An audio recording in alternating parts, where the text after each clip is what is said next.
What if the place you sacrificed everything for made you feel unwanted within the first hour, before your bag was even unzipped, before you could remind yourself that this was supposed to be family? Because that was the thought echoing in my head as I stood in the doorway of a small guest room in Florida, holding a suitcase that still smelled like my old house, listening to my son's voice harden in a way I'd never heard before. Sharp enough to make my chest tighten when he said it wasn't home anymore, not since I arrived, and I remember wondering in that exact moment how a word could change shape so quickly. How home could turn into problem just by my presence. And I hadn't even unpacked, hadn't even sat down. I had sold everything I knew to get here. The house where I raised him, the garden where I buried memories. The quiet routines that kept me standing after my health started slipping. Because when your child says, "Come live with us, we'll take care of you," you don't hear the conditions hidden underneath. You hear relief, you hear safety. You hear permission to stop being strong alone, and I told myself it was temporary discomfort, that every transition has friction, that this was just the stress talking, because that's what mothers do. We soften the meaning of words that hurt so we can survive them, but his eyes didn't soften. They scanned the room like I'd taken something from him just by existing, and when he said I'd ruined everything, that I'd turned their lives upside down, something shifted inside me that I didn't have language for yet. A quiet awareness that this wasn't about space or timing, it was about resentment that had been waiting for a target. And I was finally close enough to hit, and I remember thinking, have you ever walked into a place believing you belonged only to realize you were tolerated at best? Because that's what it felt like as his wife stood in the hallway pretending not to hear, silence acting like agreement, and I nodded, not because I agreed, but because arguing would have confirmed the story they'd already written about me. The difficult one, the burden, the reason things felt tight, and that first night I lay on a mattress that felt more like a statement than a bed, listening to sounds of a family I was apparently disrupting, wondering how quickly love can turn into inventory, into cost-benefit calculations, into size behind closed doors, and I replayed every choice that led me there, selling my house, emptying savings, convincing myself that independence was selfish once your body slows down.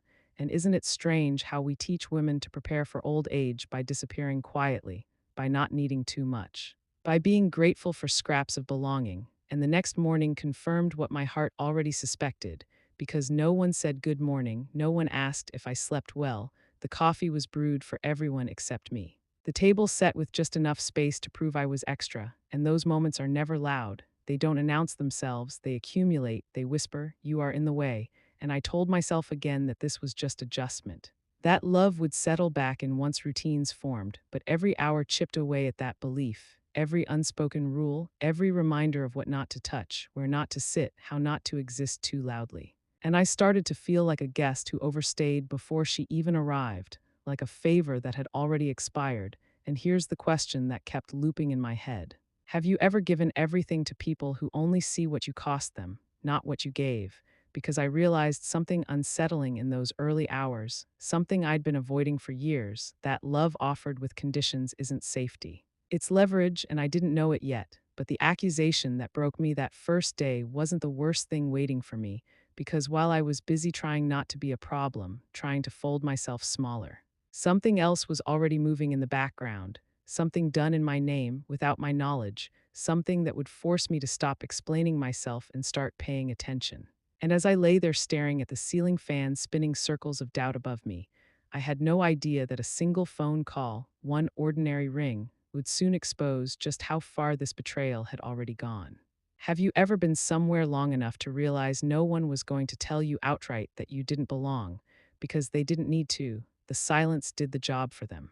And that was the feeling that settled into my bones by the second morning, when I woke up before everyone else, hoping that being useful might soften things, hoping that quiet kindness still counted as currency. Because I folded blankets no one asked me to touch, rinsed cups no one handed me, moved carefully through rooms like I was walking on glass, telling myself that if I didn't take up space, if I didn't ask for anything, this would pass.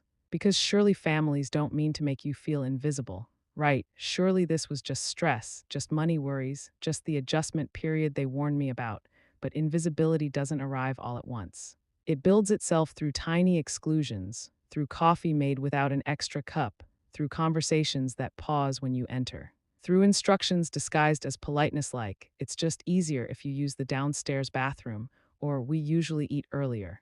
And you start noticing how every rule seems to orbit around keeping you contained, manageable, quiet. And I remember sitting at the kitchen table watching my grandson play alone in the yard, waving through the glass like I was a visitor at a zoo exhibit, smiling back while something inside me folded in on itself. Because have you ever smiled through the realization that you're tolerated, not wanted? And by lunchtime, I had learned which cabinets were off limits without being told. By dinner, I learned that plates can disappear without explanation. Four set neatly, one absent like an afterthought, and no one said anything, which somehow hurt more than if they had, because silence forces you to interpret your own exclusion, forces you to wonder if you imagined it. And that's how doubt is planted, not by cruelty, but by plausible deniability. And I told myself again, this is temporary, you are overthinking. You are sensitive. That's what we tell ourselves when love starts feeling conditional. But the rules kept multiplying. The dishwasher became a negotiation. The television remote wandered off. My suitcase was pushed deeper into the closet like an eyesore. And isn't it strange how objects become messages when people won't speak? How even your belongings feel unwelcome? And I began to notice something else too, the way conversations flowed easily when I wasn't around. The way laughter sounded freer behind closed doors. The way I was spoken about instead of spoken to. And I wondered, have you ever realized you're being managed rather than included? Because that's when I understood I wasn't living with my family, I was being accommodated. And accommodations expire, they always do, and the hardest part wasn't the inconvenience. It was the humiliation of knowing I'd paid for the privilege of being minimized, because every time I looked around that house, I saw my sacrifices turned into leverage against me, the down payment I'd handed over in good faith, the life I dismantled so they could expand theirs, and suddenly those weren't acts of love anymore. They were reasons I was expected to be grateful for scraps of respect. And I started eating meals alone in my room, not because anyone told me to, but because it was easier than sitting at a table where my presence tightened the air. And have you ever noticed how loneliness feels heavier when you're surrounded by people who should care? Because that kind of loneliness doesn't echo, it suffocates. And at night, I heard whispers from the bedroom down the hall. Conversations not meant for me, but not quiet enough to hide. Fragments about money, about stress, about how everything felt harder now. And even without hearing my name, I felt myself being blamed because when things go wrong, the outsider becomes the explanation, and I lay awake wondering when motherhood turned into an invoice, when love became something you could be accused of misusing, and I told myself one more time, tomorrow will be better.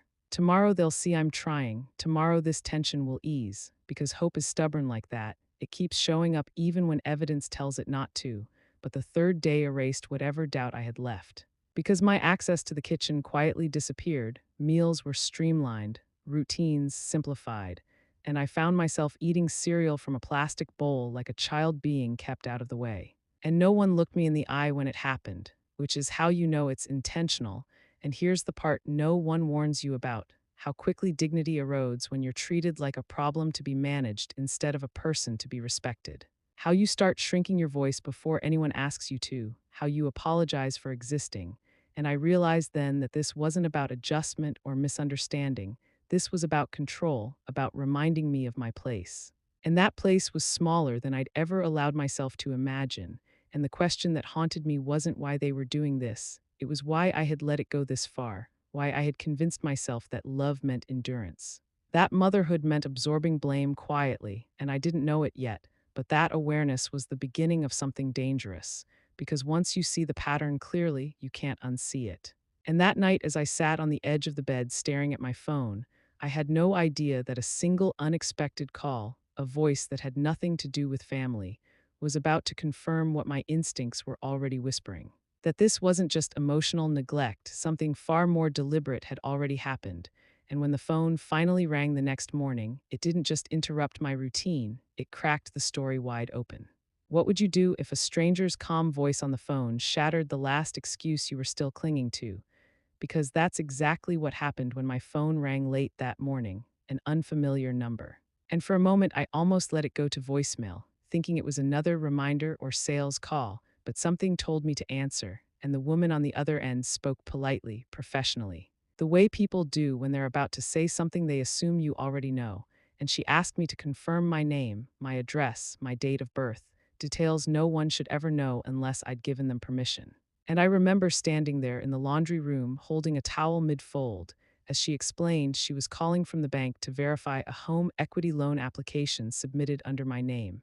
And in that instant, the air felt thinner. Because have you ever felt your body go cold before your mind catches up? And I told her there must be some mistake, that I hadn't applied for any loan, that I hadn't signed anything, and there was a pause. Just long enough to feel dangerous, before she said she understood but needed to confirm a few more details. And with each answer I gave, each confirmation of my identity, the truth pressed closer, heavier. Until she said she was looking at documents with my signature on them, documents authorizing leverage against the house, and that was the moment something inside me finally snapped into place, not panic. Not fear, but clarity, because fear makes noise, and this realization was silent, sharp, undeniable. And I asked her to describe the signature, how it curved, where the letters landed, whether there was a period after my middle initial. A detail so small it felt ridiculous to mention, except it wasn't, because when she hesitated and said she wasn't sure, I knew. And when I told her that wasn't how I signed my name, that I'd never used a period there, that my handwriting slanted the other way, the tone of her voice changed. And that's when the conversation stopped being routine and started becoming serious. And she suggested I come into the branch immediately. And I remember hanging up and standing there in the quiet, the washing machine humming like nothing had happened, like the world hadn't just tilted. And the question that burned wasn't who would do this, because I already knew. The question was how long it had been happening, how far they'd gone while I was trying to stay out of the way.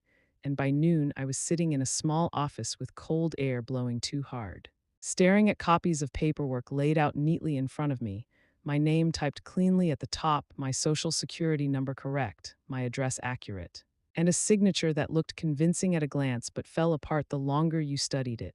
And have you ever looked at proof of betrayal and felt strangely calm? Because that calm scared me more than anger would have. It meant I wasn't surprised. It meant some part of me had been bracing for this all along.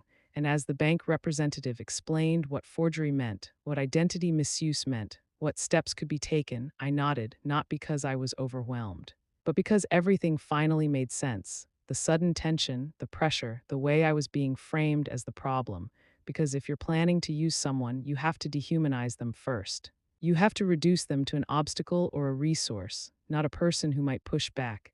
And I walked out of that bank holding copies of documents I'd never signed, my hands steady, my thoughts precise. Because something fundamental had shifted, I was no longer confused, I was no longer guessing. And when I got back to the house, no one asked where I'd been, no one noticed the change in my face. And that told me everything I needed to know, because guilt doesn't always show itself through apology, sometimes it hides in avoidance. And that evening at dinner, I watched my son talk about bills and stress like he hadn't just tried to mortgage my identity, and I wondered how long he'd been practicing that tone. The one that sounds reasonable while doing something unforgivable. And have you ever realized the people who hurt you the most rarely think of themselves as villains? They think of themselves as desperate, justified, entitled. And that's when I decided something quietly, something I didn't announce, because announcing gives people time to prepare. And I wasn't interested in fairness anymore, I was interested in truth. And I started paying attention in a way I never had before, noticing where papers were kept, where conversations shifted, where my name came up in whispers instead of words. And that night as I lay in bed, the ceiling fan cutting slow circles through the dark, I understood that the woman who had arrived trying to be agreeable was gone, because once someone crosses a line like that, you don't get to pretend it was an accident. And I asked myself a question I'd avoided for years. What happens when a mother stops protecting the image of her child and starts protecting herself? Because protection isn't always loud. Sometimes it looks like listening, remembering, documenting, and that thought settled over me like armor. And the next morning I didn't confront anyone, I didn't accuse, I didn't cry, I did something far more unsettling. I became observant, because when people think you're powerless, they get careless, and I had no idea yet how careless they were about to be, or how much they would reveal once they thought I was too small, too tired, too dependent to notice. And as I placed my phone face down on the nightstand that night, I felt something I hadn't felt since before I moved in: control, quiet and steady. And I knew the next phase wouldn't be about arguing or explaining.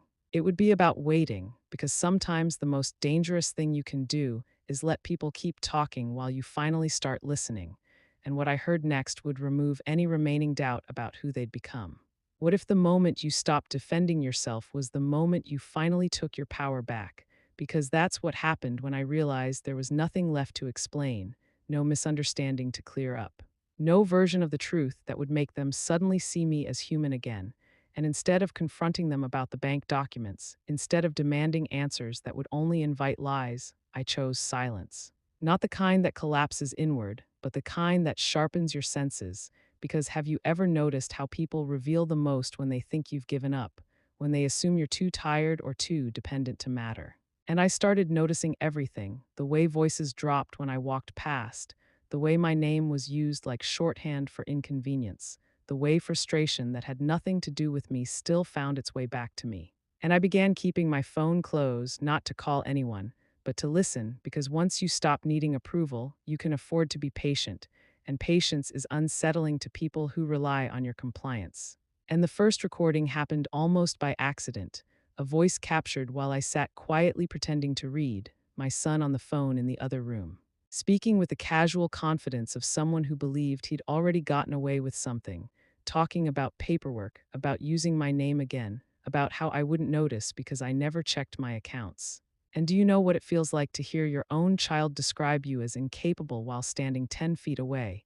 Because that sound doesn't hurt the way insults do. It hardens you, and I didn't move, didn't interrupt.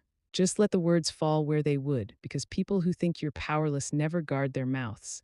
And from that moment on, silence stopped being survival and became strategy, and I bought a small recorder, nothing dramatic. Something that fit easily into a pocket, something invisible, because invisibility had already been forced on me, so I decided to use it, and I began collecting moments not out of vengeance but out of necessity. Because gaslighting thrives in the absence of proof, and I was done doubting my own reality, and the recordings stacked up quickly, whispered conversations about money, about how everything would be easier once she's gone. Jokes that landed too easily for comfort, laughter where there should have been hesitation. And have you ever heard people speak about your life like it's an inconvenience they're waiting to outlast? Because that realization strips away the last layer of denial, and the hardest part wasn't the cruelty, it was the comfort with which it was delivered, as if my absence was already being rehearsed, and I kept a log, dates, times. Phrases that refused to be forgotten, because memory can be rewritten but records don't lie. And I started to see the pattern clearly now, the emotional distancing, the financial pressure, the quiet blame, all leading toward a future where I was expected to disappear without resistance. And one night, sitting on the floor of the guest room with my back against the closet door, I listened to a recording where my son laughed about how everything would finally be peaceful when I was gone, and there was no anger in his voice, just relief. And that was the moment grief finally arrived, not for what was happening, but for what had already been lost, because love doesn't coexist with anticipation of someone's absence. And I cried then, not loudly, not dramatically, but in a way that felt like a clean break, like something old finally letting go. And when the tears stopped, something else took their place, resolve, and I asked myself a question that changed everything. If they were already planning a life without me, why was I still acting like I needed their permission to leave? And the answer was simple and terrifying, because I'd been taught that endurance was virtue, that staying silent was kindness, that mothers absorb damage quietly, but silence doesn't have to mean submission, sometimes it's preparation. And from that night on, every smile I offered was intentional, every thank you measured, every nod deliberate, because they believed I was shrinking, but I was only stepping back far enough to see the full picture. And in that picture, one detail kept nagging at me, something they spoke about too casually, too confidently: the house, the assumption of ownership, the way they referred to it as theirs without hesitation. And have you ever felt a thought circle back again and again until you couldn't ignore it anymore? Because that thought finally forced me to open a folder I hadn't touched since before I moved in. Documents I'd stored away out of trust, out of habit, out of the belief that family didn't require contracts. And as I pulled those papers out and began reading carefully, line by line, a quiet realization started to form. One that made my pulse slow and my breathing steady, because what I was about to understand would change the balance of everything. And I didn't say a word to anyone as I closed the folder. But I knew then that the ground beneath them wasn't as solid as they believed, and that my silence, the one they mistook for weakness, had just positioned me exactly where I needed to be. Because sometimes the most powerful move you can make is waiting until you know the truth, and the truth I had just uncovered would turn their certainty into panic sooner than they ever imagined. What if the place they were quietly trying to push you out of was never actually theirs to begin with? Because that question sat heavy in my chest as I spread the papers out across the bed. The same documents I'd tucked away months earlier without a second thought, because who expects to need legal proof against their own child? And yet there it was in black and white, my name listed clearly, ownership unambiguous. No joint transfer, no cosigner, no quiet handover the way they spoke about it so casually. And I remember staring at that page longer than necessary, not out of shock, but out of recognition. Because sometimes the truth doesn't surprise you, it simply confirms what your instincts have been whispering all along. And in that moment, the narrative they'd been feeding me collapsed, the idea that I was living on their generosity, that I owed them gratitude for space I had paid for myself. And have you ever felt power return so quietly you almost missed it? Because it didn't come with anger or triumph, it came with stillness. With the simple understanding that the leverage they thought they held didn't exist. And suddenly, every comment, every accusation, every reminder that I was a burden took on a different meaning, because they weren't tolerating me. They were exploiting me, and exploitation only works when the person being used believes they have no options. And I sat there letting that realization settle, not rushing it, because once you act on knowledge like that, there's no going back, and I wasn't ready to move yet. I was ready to plan, and planning requires patience. And that afternoon, I made a call, not to confront, not to accuse, but to someone who understood paper better than emotion. Someone who wouldn't flinch at the words family and fraud appearing in the same sentence. And when the lawyer's voice came on the line, familiar and steady, I explained everything slowly: the sale of my old home, the down payment, the mortgage in my name, the promises that were never legally completed, and the attempted loan I never authorized. And there was a pause on the other end, not of confusion, but of recognition, because patterns repeat. And he told me calmly that the house was mine in every way that mattered, that nothing could be done without my consent, and that what had already been attempted was serious. And I thanked him and hung up without feeling the need to say more. Because confirmation is different from comfort, and I didn't need comforting, I needed clarity, and clarity gave me something they'd been trying to strip away since the day I arrived: agency. And that night at dinner, I watched them talk about the future like it was guaranteed: plans layered on assumptions, casual jokes about eventually downsizing, about how things would be easier later. And I wondered how it feels to build dreams on something you don't legally own, because they spoke with the confidence of people who believed I was a temporary problem, a phase to outlast, and I smiled, not because I was amused, but because I finally understood the entire game. And once you understand the game, you stop playing it the way others expect. And I began preparing quietly, moving small things first, items that carried meaning but wouldn't be noticed. Documents, keepsakes, pieces of myself I'd allowed to be boxed away. And with every item removed, the house felt less like a trap and more like a temporary stop. And I didn't warn them, because warning invites resistance.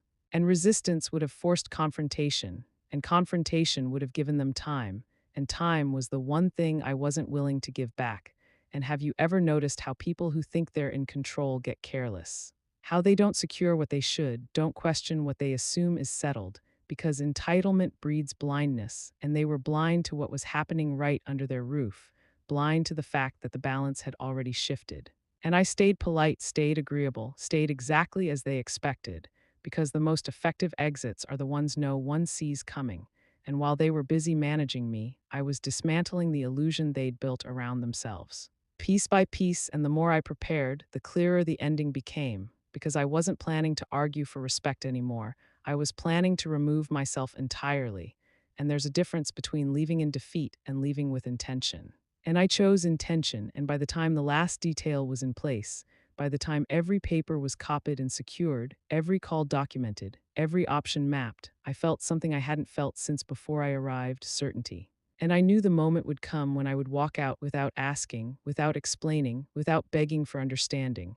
And when that happened, the silence I left behind wouldn't be empty, it would be full of consequences. Because the house they thought anchored their future was about to become the clearest reminder of the mistake they never thought I'd notice. What if the most powerful thing you could do was leave without explaining yourself? Because that idea settled into me quietly as the morning came when everything was finally ready.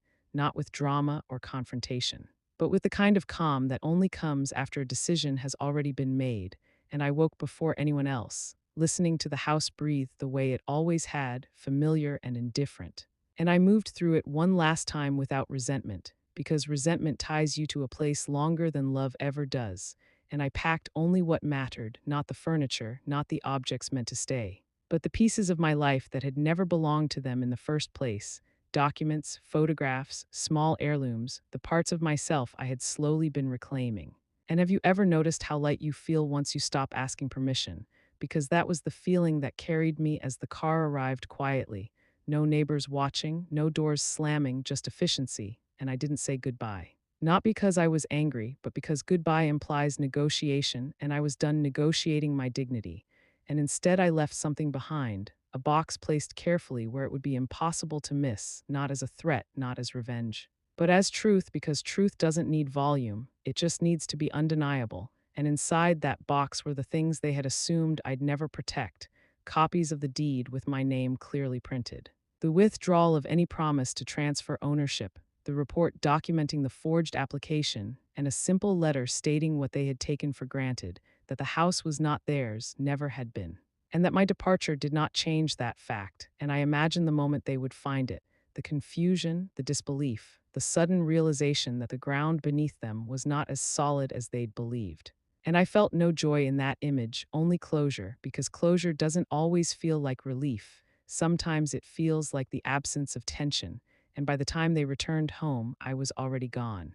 Stepping into a space that was quiet without being cold, paid for without guilt, mine without apology, and for the first time in a long while, no one asked me to justify my presence, and the silence there was different. It didn't erase me, it held me, and I sat with that silence as the hours passed, knowing that the storm I'd left behind would take time to form, because consequences don't always arrive immediately, they gather, they build. They wait for the moment you think nothing happened, and I knew the calls would come, the confusion, the sudden need for conversation, but I didn't reach for my phone because I'd spent too many years responding on demand, and this time.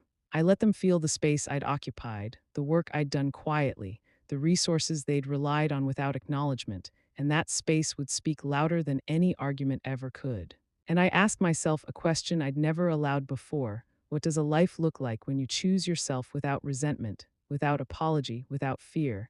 And the answer began to take shape not in grand gestures, but in small freedoms, eating when I wanted, resting without being watched, existing without being measured.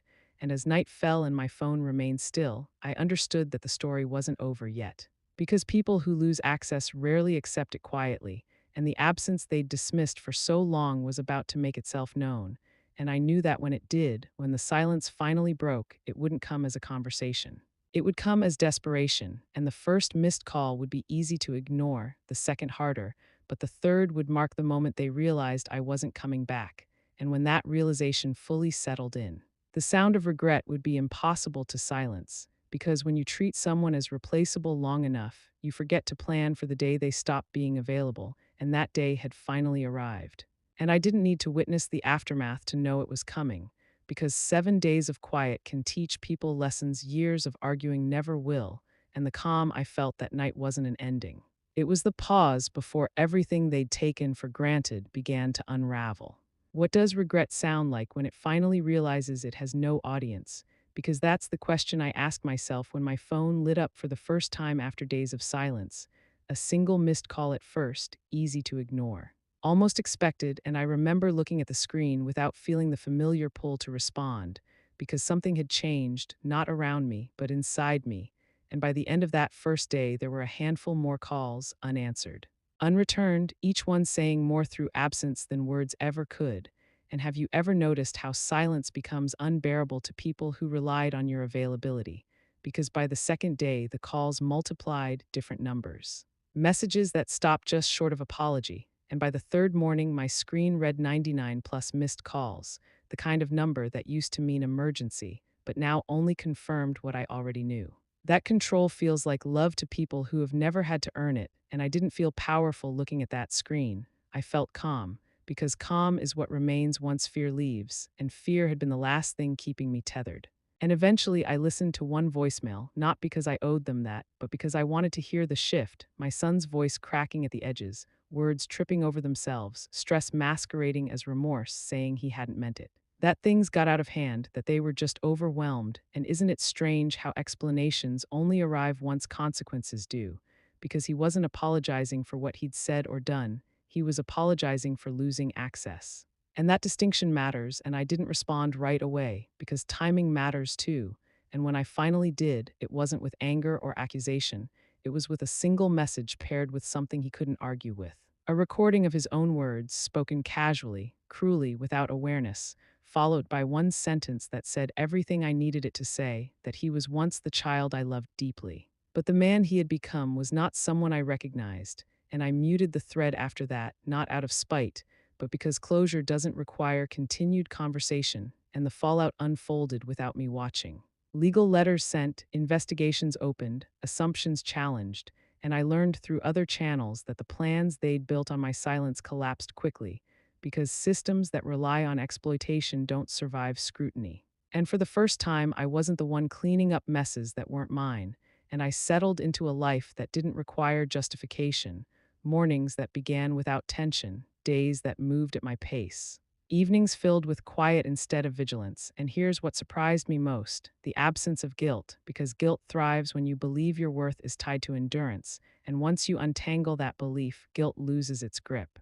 And I began saying yes to things I'd postponed for years, small joys at first, then bigger ones, not because I was trying to prove anything, but because I finally had room to want again, and sometimes I thought about him, about the boy he once was, and I allowed myself to feel sadness without letting it pull me backward, because grief doesn't require self-sacrifice, and the calls eventually stopped, not because forgiveness arrived, but because reality did.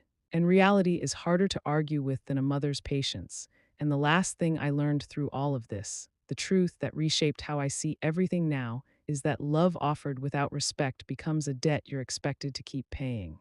And I stopped paying it, and if you're listening to this wondering whether it's too late to choose yourself, too late to step away from a table where you're only welcome when you're useful, let me tell you this. It isn't. Your worth does not shrink with age. It does not expire because your hands are tired or your voice is quieter.